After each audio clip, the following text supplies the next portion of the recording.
What's good, y'all? This is Robert. Thank you for tuning in to the Solomon Shrine Podcast. Today's special guest, or should I say, my victim for today, Anthony Morales. Good So, evening, yeah, everyone. yes, good evening. Yes. If you're watching this at night, if you're watching it during the day, then afternoon. Well, yeah, but as I was saying, now it's the time to tune in, you foolish, ghoulish mortals. Yeah, welcome to Solomon Shrine Podcast, and today this is just part of my theme for the summertime starting this month. Like, we're just still kicking it off strong this week, and yeah, just doing back-to-back interviews, so what more can I really ask for to start off the summertime? So, yeah, Anthony, thank you so much for joining me on today's kind of overcast, spooky episode. Yeah. Thank you for having me. Like really loving Solomon Shrine. So happy to come on here and talk about it. Yeah, amen, man. Amen, man. But yeah, like when I say overcast, I really do mean it's kind of cloudy, so I guess it kind of fits the atmosphere for today. hmm So yeah, I guess to really start this off, like we'll definitely discuss more about Solomon in a little bit, but share a little bit about what you've been up to, and yeah, just really get the ball rolling. How is 2025? Uh, Just it's icebreaker. it's it's a year, 2025. It's definitely had some issues, but I've been doing my best to try and keep doing what I love. I've been auditioning, messaging people to work with. I've also been taking on a lot more animatic work, so I get to do work that I enjoy. So I'm just super grateful for that. Oh, yes, indeed. Because I've been seeing you. I actually checked out your website a little bit before we started recording, and yeah, you've done some pretty good work, my good sir. Thanks. Yeah, I've been doing it for I'd say ever since I moved to Burbank a long time ago. Yeah, I've been doing animatic works for a bunch of clients, and yeah, it's gotten a lot easier. So really happy that you like my stuff. Yeah, for sure. And I'm really glad that we got to work together. And who knows? Future collabs, perhaps? Oh, definitely. Just say the word and I'm there.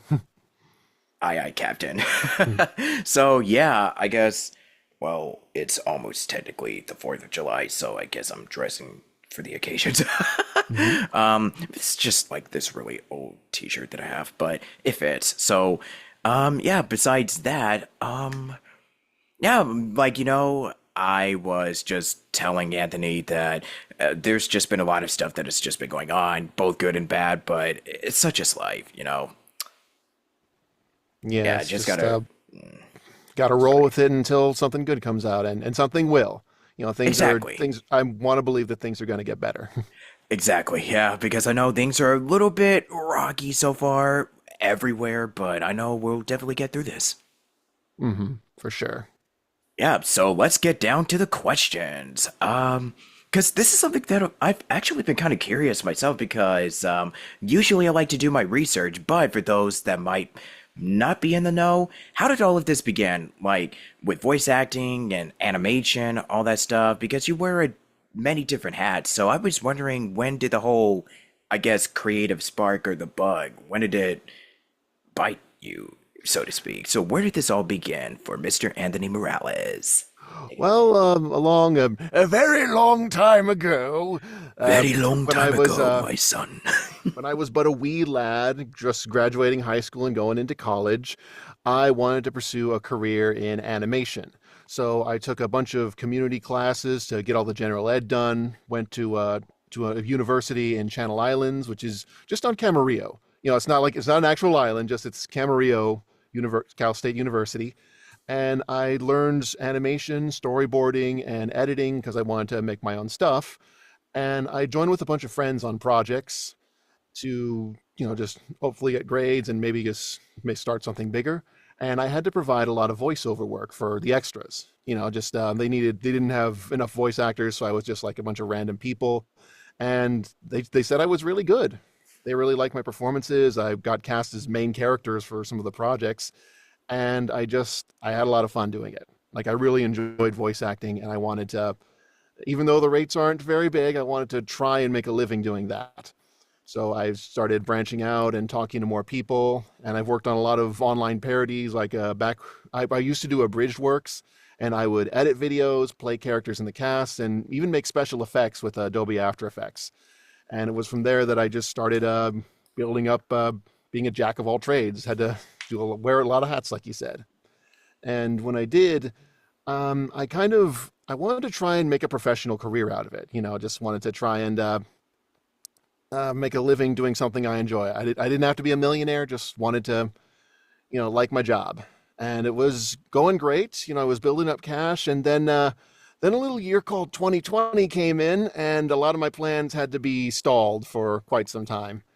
But it might have had a silver lining because I networked with a bunch of people who needed editors. Because during that time, everybody was home watching stuff online, so they needed somebody to crank out video content because that's the only job we could do remotely from home. So from there, I just kept on building more connections, trying to stay afloat, and I was able to save up enough money by some miracle to move to Burbank.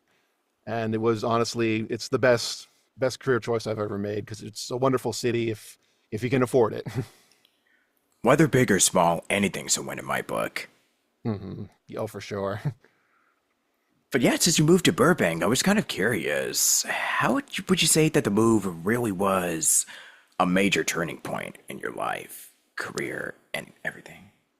Because well, there's always work you can do networking, like remote work, video calls online. Like it's very possible to do that. But until you actually go where the action is, like go to the place where the studios are, where the directors and casting crew, everyone's gathered, that's when you really start to make strides because you can actually be there with them, start chatting with them, like either on the job or just at random coffee shops. Like you'd be surprised how many industry people you run into at coffee shops at Burbank. And once you're there, you can just you can actually start building up a big career. And I was able to do lots of things that I could not do living in my old home. You mentioned coffee shops in Burbank. Have you by chance run into Kira Buckland during your Oh, time here? Yeah. oh yeah, she is wonderful. Kira's absolutely fun to be with. She really likes cats, and we both bonded over that because cats are wonderful. Even when they don't love you, like we, when I got to Burbank, we adopted a cat of our own, and she was super scared. It took a while for her to get to know us. Me and my roommate Willow. Well, yeah, Willow. She was she you she and we split an apartment together, and she was really wonderful. Happy that I could got to bunk with her. Yeah, and also somebody else I want to give a quick shout out to, and a previous guest of mine, but that was a long time ago, Kai Jordan. It's also a really good one. Really Kai good is buddy of great mine. too. Yeah. Hmm. Yeah, so we're supposed to be doing a follow-up, but in light of the what's been happening here in the industry, we'll get to it. Don't worry, Kai. We'll do a follow-up. We'll catch up, and yeah, it'll be fine. Hmm. So, what have been some of your favorites? Like, I really hate asking this, but what are some of your favorite projects, whether VO, animation? Share it. Let's see. Well, some projects that I always like are works I get to do with Dai Tomodachi. Like, something I love is Gohan verse, because we get to make up our own story, and technically they're all original characters because they're all a variant of Gohan. So I can put those on my resume. I can put all the animatic stuff I make on those. Let's see. Another project that I really like is, well, a project that I'm really proud of, especially because it's Pride Month, was High Heat that I recorded for Netflix. Like that was my first, really big lead role, and I'm very proud because it has some really good LGBTQ plus representation. So that's always gonna have a special place in my heart. And there is another project I'm working on, but I can't talk about it, like NDAs. I wish I could, but and when I can, you better believe I will be saying it on all the socials. Yeah, those good old NDAs. Yeah, you hate them, but you also love them because they mean you're working on something really special. Oh, trust me, yeah, there's so many that I would say and disclose. I mean, like, I can discuss some aspects of Solomon, but I just kind of want to keep a lot of it hush hush. Uh-huh. Yeah, so I totally understand what you mean. So, what something that I also am kind of curious about, what movies, games, or series were, or what would you say were very inspirational and left a profound impact on you when it comes to media?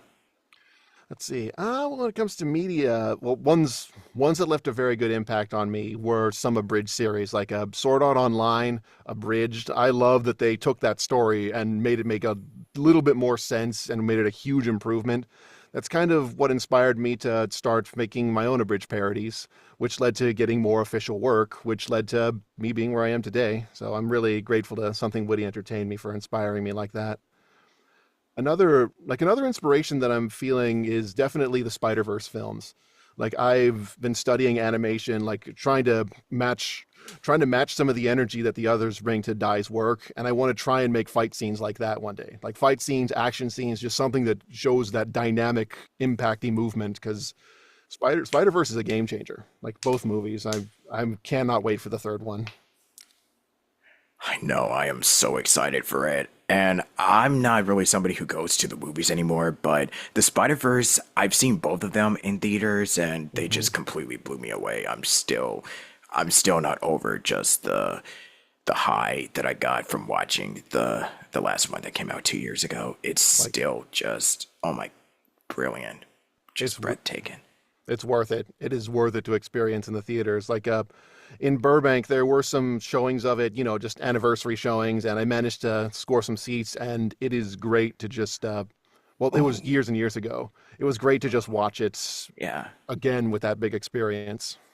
Yeah, I was gonna ask, did you go to the, what was it? Because they did something at the Dolby Theater where they had a live orchestra of the recent Spider-Verse film. I think it was Not sometime in October. So not that one, but I would love to hear an orchestra like yeah. that. Oh man, it was great because I also got to do like Sonic Symphony and some other events there, and it Oh, was I pretty wish I could have dope. been there. Yeah, those. I Yeah. was super busy during that time, but I would have loved Yeah. to have gone seen that. I mean, Did you see yeah, the like I was too, but I'm glad I was able to squeeze some time to see it. Oh, what was you gonna say? I'm sorry. I was gonna ask, did you see the Avatar Last Airbender Symphony ones? No, I and I really wanted to go, but I mhm. just I couldn't find somebody to go with me, and plus, oh yeah, that's right, it was Thanksgiving, so I was out of Yeah. town, I Vegas, so was I couldn't make it. I was with my parents for Thanksgiving weekend, but it was playing at a studio, well, not a studio, at a concert place, concert hall near their house. So I was able to go and see it during that time. Yeah, was it? Because I remember it was in November, so we were. Oh, I went to see it later. That's what happened. But I know it was still at the Dolby Theater. It was at the same place in November, but yeah, I didn't do that one. Just Hmm. simple as that. I'd Yeah, love to just in the future. hmm. Who knows? We'll see. Because I know it's still the oh my gosh, it's the 20th anniversary. It just I just thought about it. Avatar 20 years Hmm. ago, 2005. Wow. Wow, I feel old. Like I Yeah, feel I old. know. It's I 20 still years. rem Yeah, dude. I still remember when YouTube was just a baby. Mhm. That's right. There are videos that are 20 years old on YouTube now. Shit, I cannot Yeah, believe it. yeah. A day at the zoo, man. That's a Hmm. trip. Yeah. Maybe I could do something fun. Like, my family and I can just go to the San Diego Zoo and just be like, hey, this is where the very first YouTube video was filmed. Oh my gosh. And just be super obnoxious the entire time. Just I there's mean, gonna I, come I a always time am. Oh, there's gonna sorry. come a time when grandparents are gonna be talking about Let's Plays. How we had to keep ourselves afloat doing Let's Plays. Remember those? Yeah, I had to do a Twitch just to supply my income. Those were very fun days. Just it's it's a journey seeing time pie like this. Yeah, for sure.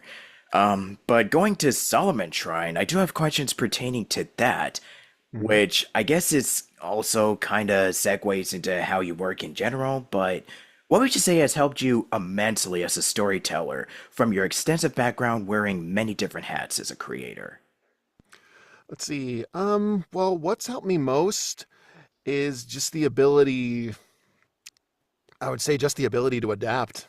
because I deal with a lot of projects, some that I'm familiar with, some that I'm not familiar with, and I have to do research on what they want, what people are looking for, and that means I've got to watch a lot of things that normally I wouldn't see. But it's good because it means I'm exposed to a lot more stuff that I would never have seen if it weren't for their references. And I would get interested in on a bunch of new franchises. That's actually kind of how I discovered Red versus Blue. Like I was doing a job. A person said, "Hey, look at this fight scene from Red versus Blue." I said, "What's Red versus Blue?" And then I just started watching it and became obsessed with Monty Allen and all of his stuff.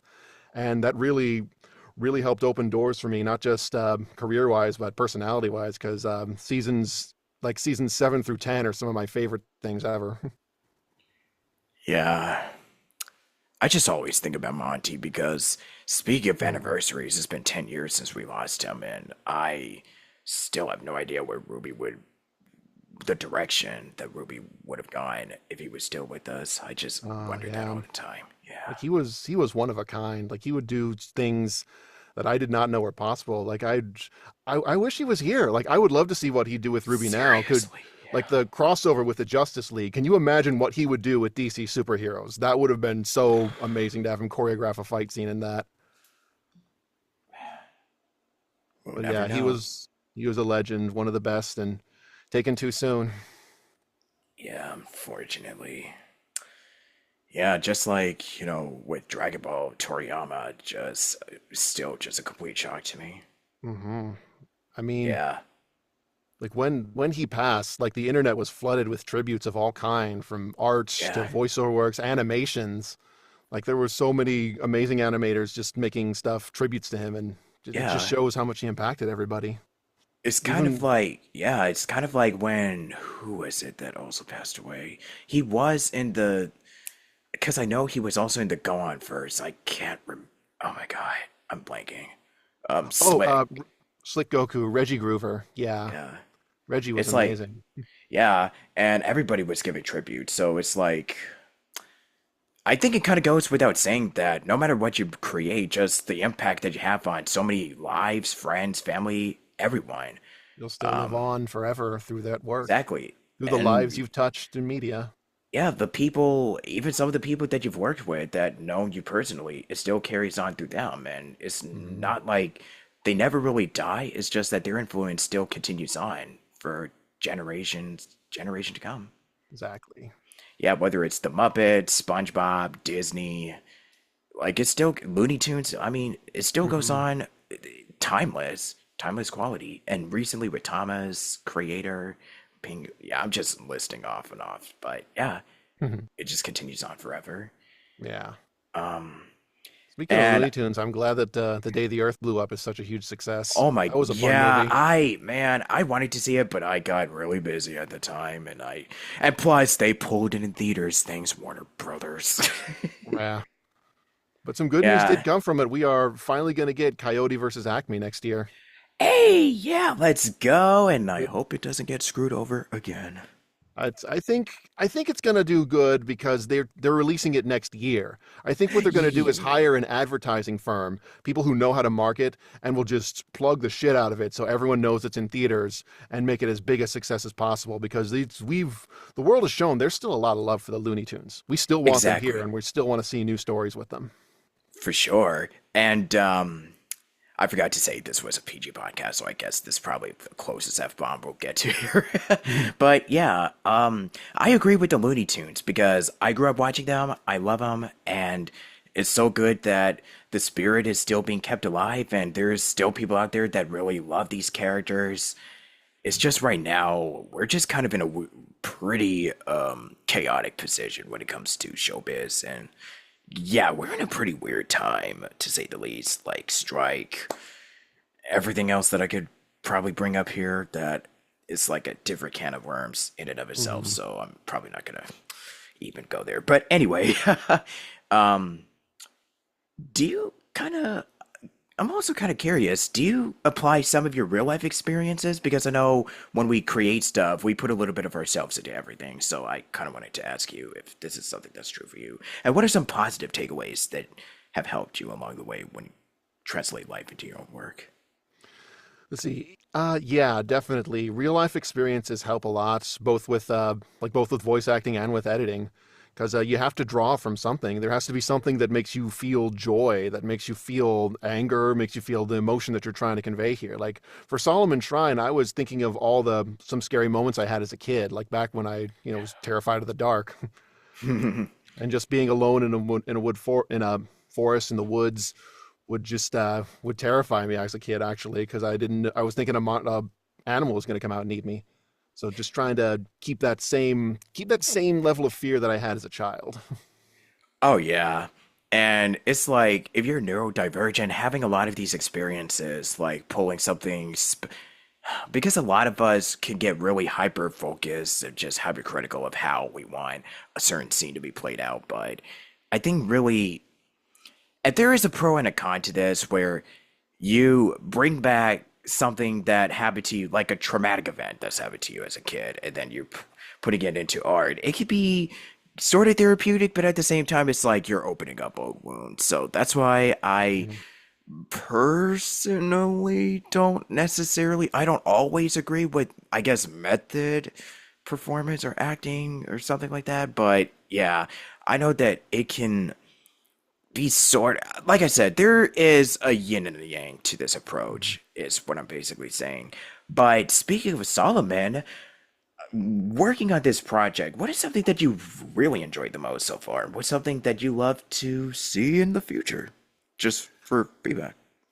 One thing I really liked is the art style that you showed me for the storyboards. Yeah. Oh my God. It's Yeah. unique and different from the stuff I'm doing because I'm used to making like anime stuff, like stuff that's either really realistic, stuff that's I mean, really there's a grounded in little bit of reality. anime in there, but I wanted to make it more like Gravity Falls, Kiss Next Door, Danny, that type Yeah, of exactly. Like style. designs that are simple to animate but still have some bit of appeal to them. Yeah, Designs that are can get you an audience from I guess from kids and teenagers, like just cast a wider net. And I really like that Solomon Shrine just looks so unique from all the other stuff. So I was happy to make the storyboard. for sure. Yeah, I also really like taking influence from comics that I've read as a kid, like the Diary of a Wimpy Kid, Captain Underpants, Bone. Those are like when you're in school at elementary, those are like the big three childhood Hmm. books that they Oh have like yeah. everywhere back in the day. Yeah. So I think that's also something that I really enjoyed out of it. And what would you say was the favorite aspect? Because I know you've only did the teaser so far, but trust me, there will be more on the way, folks. Hmm. Let's see. My favorite aspect was I got to work on a monster. Like just try to make the Oh rabbit yeah. look scary and mysterious. Like I'm really happy I got the eye floaters down. Like if you watch it, the red glow follows it as it moves, and I was worried it wouldn't look good, but I really liked that I was able to pull something like that off. Yeah. And I just really love how we were just able to like, okay, I have a specific vision of what I wanted, whether it's the writing process or just moving into animatics and animation, because I just did an episode with Kayla Temchev. You should totally watch it. I just want to give a shout out to you, Kayla. Love ya. We were just kind of going back and forth on how we wanted to set up the mood, and we just kind of decided that, look, we want because my big thing is I want characters to really come out of it just as learning it the hard way, just taking life's unfairness and learning to adapt to it. And don't always go with your instincts or don't be a streamer and do stupid stuff otherwise. Hmm. Yep. Yeah, and just teamwork, standing up for fight for what you believe in, knowing your rights, stay on your morals, and there's a lot of different lessons that are going to be throughout the series. And I also take influence from like biblical stories, like from Bible, and just really translating it into what the characters do in the series. Definitely not shying away from the dark stuff because it's mystery and a little bit of horror in there, but I just like mixing um different tones and just really blending it cohesively. That's what I really loved about Gravity Falls, Scooby Doo, Courage the Cowardly Dog, Zelda, all the stuff that I grew up with and feel really very much influenced by, and just adapting it and making my own thing. It's one of the things that we wanted to do is make something that is very unique, like take influence from all the shows that I mentioned, and also doing your own thing, which is the best thing to do. Because you mentioned it with Gohan first, where it's technically set at the Dragon Ball, but it's a original story with different Gohans and entirely new stories that are just based from them. Is pretty much what you were describing to me, I think. Yeah. Yeah. hmm And how would you say that it helped you gain a better vision of how this whole project is like when it comes to collaborating? How would you say that it helped you gain a better vision for what's to come with Solomon Trine? Let's see. Oh, I'm sorry. I kind of the Zoom cat chat kind of jumped out. What'd you say the question No, was? like it was how did it help you gain like a better vision for how we collaborate and what to expect moving forward with the project? Let's see. I guess it helped because it took me out of my comfort zone. It took me to a place that I don't usually go to. And that's always a good thing because it means that you would be able to, your mind will grow a little bit more. More experiences, like more times you have working with different people, different projects, and different time scales. Because there's some projects that I get to work on for, get to put months into a single scene, and others where it's got to be done by the end of the week. So I'm really happy that with this one I had the time to explore and just see this world and interested in everything. For sure. And I typically have questions relating to, Pride and Juneteenth, but I think for the both of us, something that is very close to us, it's the, let me see, neurodivergence, particularly with autism and Asperger's. So I just Mhm. wanted to know from you, how would you say that for you personally, how would you say that it was a major pivotal moment in your life and it helped you really understand the world from your own unique lens, if that makes sense? Well, once I learned that I was on the spectrum, my mom, we took some tests, we went to a doctor, and once we learned that, there's nothing wrong with me. I just have a different way of processing information. I have different ways of motivating myself to do things. Like I can say that if I do this, I'll get a reward. If I don't do this, I will get a punishment.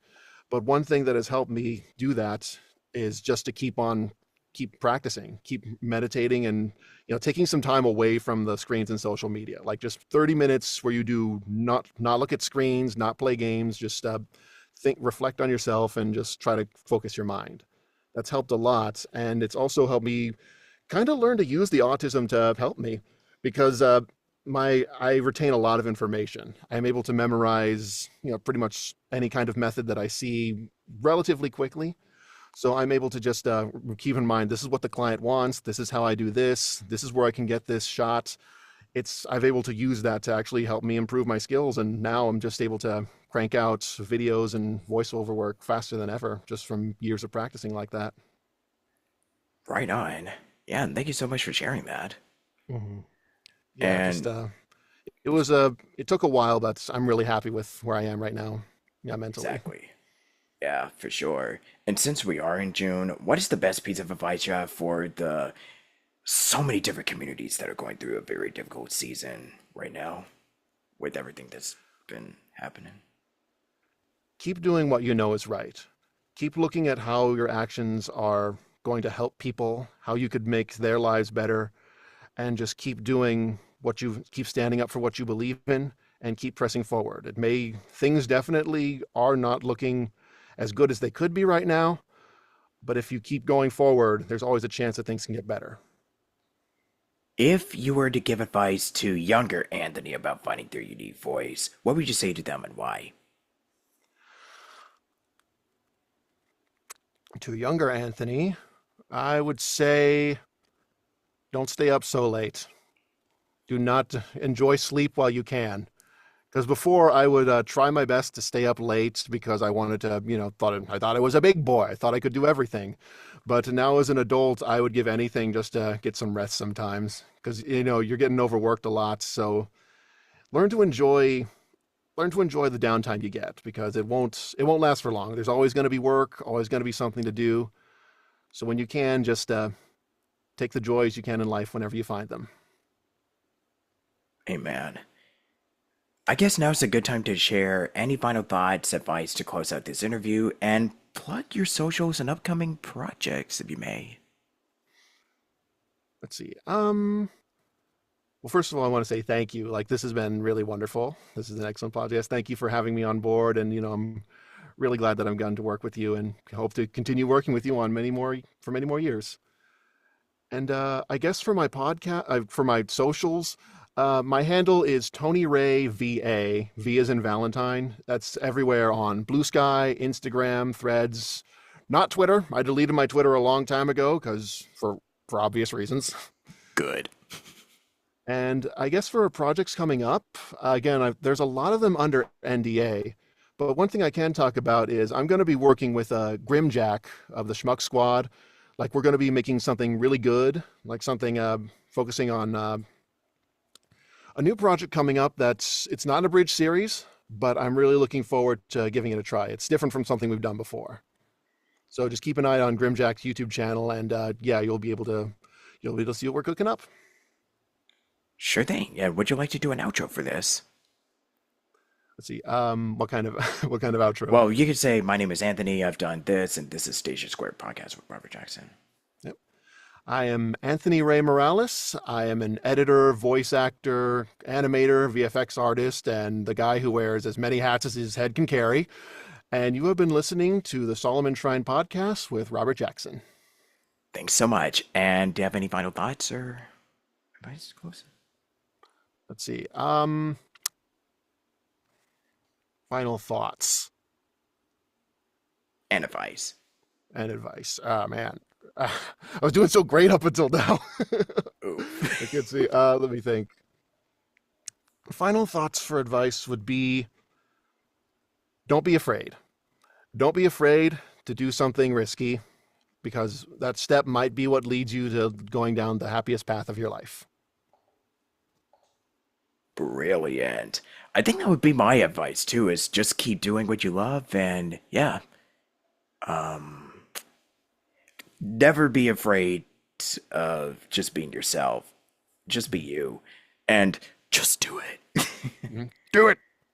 Just do it. Do Do it. it. Yeah. Just do it. Okay, I'm done. Thank you for watching. We've used every meme we could. Yeah, we're done. Yep, every meme. Literally the best memes that we could possibly think of. Or just do it from Nike. Totally not sponsored, but yeah, thank you so much for watching the Solomon Shrine Podcast. Stick around next time, and until then, rest well, foolish mortals. Thank you for listening to Solomon Shrine with me, Robert Jackson, and Anthony Morales. Remember, play for your life, and I'll see you all next time. If there even will be a next time, who knows? Sweet dreams.